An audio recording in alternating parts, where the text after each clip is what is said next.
lot of really small practices, we oftentimes get told, don't have a handbook when you're small. Don't have these job descriptions and job expectations written in writing, because then you're beholden to them as well.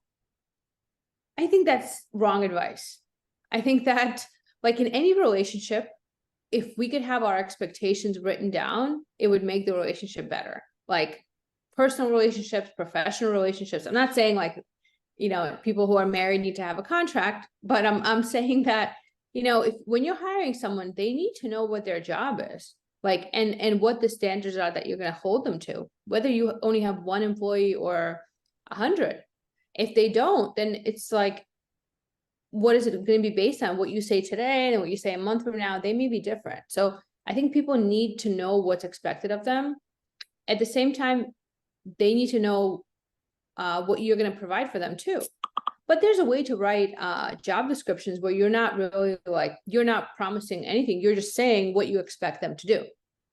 So I think the job descriptions is there mostly to protect the employer. Definitely everyone should have them. No question. I don't see any good reason not to have them. Handbook, also, you don't have to have a handbook that promises people, the moon and the sky. You can just have a handbook that outlines mostly what happens if they don't follow your rules, and also outlining what the rules are.